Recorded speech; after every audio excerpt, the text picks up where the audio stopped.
are you doing down there? I'm Harry, and this is my review of Doctor Who, The Ghost Monument. I better get into a better position. Teleportation effects.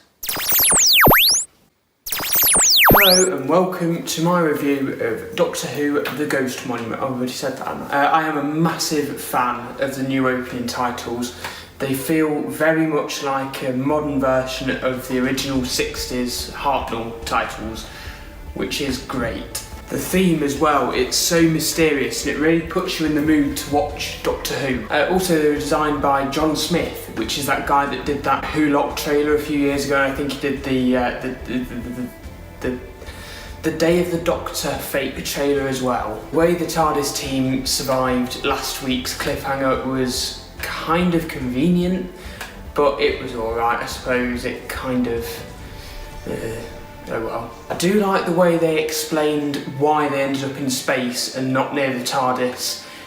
They could have just ignored that and kind of played it off as if it didn't happen, but they didn't. They did acknowledge that, which I like. The CGI throughout the whole story was very, very, very good. It felt very cinematic, as if I was actually in a cinema watching it. The Doctor seemed very doctory when she was on that spaceship giving all the orders to that bloke. Once again, just like last week, the direction was very, very good, and once again it felt very cinematic. I liked how they explained why all the companions could understand the aliens without the TARDIS being around. Once again, it could have been one of those things that they didn't acknowledge and they just completely ignored, but they didn't, and I like that. Their attention to detail this series is very good so far. Graham's character once again seemed very real and very down to earth, which again I really like. Art Malik's character was very slightly underused. It's another one of those things where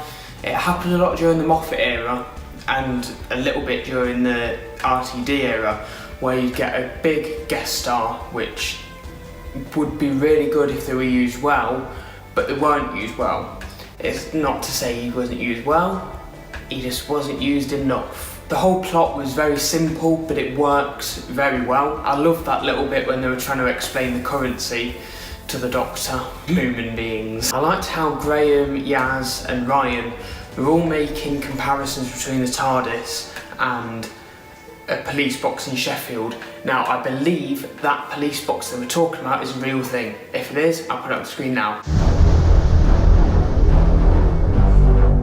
The TARDIS being the Ghost Monument was a very nice way to bring the TARDIS back. The use of Venetian Aikido was used very nicely. I really like the way they didn't ignore Grace's death in the last episode. Bear in mind, they've literally just had the funeral at this point. They could have just done the normal Doctor Who thing and ignored what had happened in previous stories, like in Time Flight when the Doctor pretty much completely ignored the fact that Adric died the episode previous.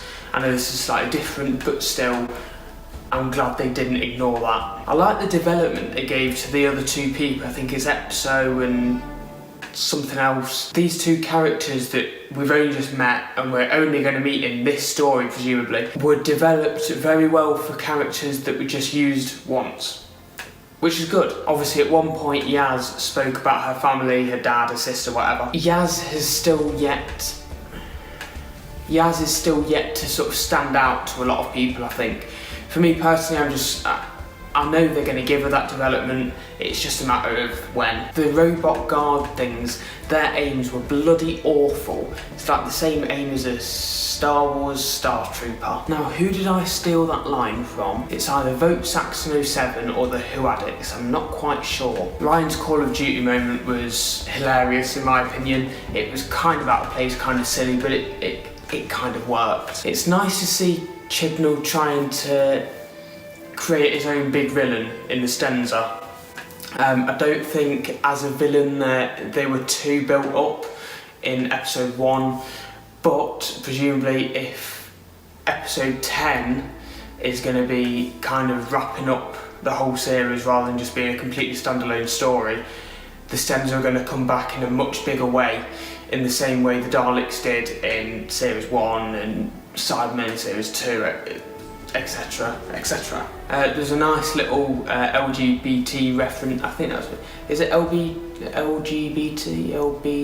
LBGT? something like that. Again, I like the way they didn't forget about Ryan's dyspraxia in this story, the fact that, you know, his coordination disorder is an issue for him, and they didn't ignore that, which I'm happy about. What's the timeless child? So much for there being no story arcs in this series. I really like the way they used something that was just sort of used as like a throwaway line earlier in the story with the cigar to basically destroy the remnants. The villains of the story were destroyed by something that was just a throwaway line earlier on in the episode. It was really interesting seeing the Doctor without hope when she thought she couldn't get Yaz, Graham and Ryan back home. Jodie Whittaker's performance was very, very nice when she walked into the TARDIS for the first time.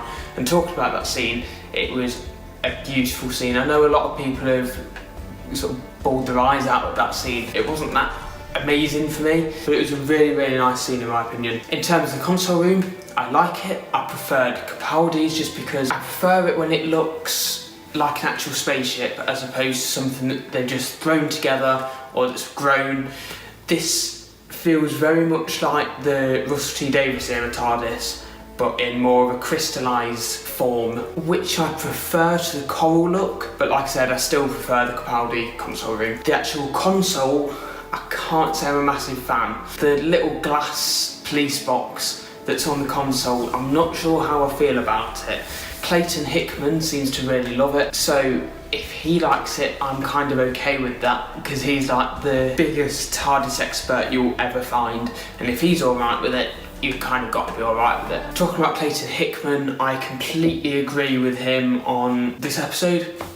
It felt very much like a 1980s Doctor Who story with a much, much higher budget and stuffed into 50 minutes. The timing was very good. It didn't feel like 50 minutes. It went by very fast. It didn't drag in certain areas like it did last episode. Overall, I think this episode was a lot better than The Woman Who Fell to Earth, and I am really excited for Sunday's episode, Rosa. Thank you all for watching this video. If you're new to my channel, subscribe to my channel. Like the video if you enjoyed it. I said subscribe, I don't know what's the other one. Follow my Twitter and my Instagram and add me on Snapchat, and I will see you in the next video. Thank you for watching, and I'll see you in the next video. Goodbye. Don't forget to subscribe to the official Harry Davies YouTube channel.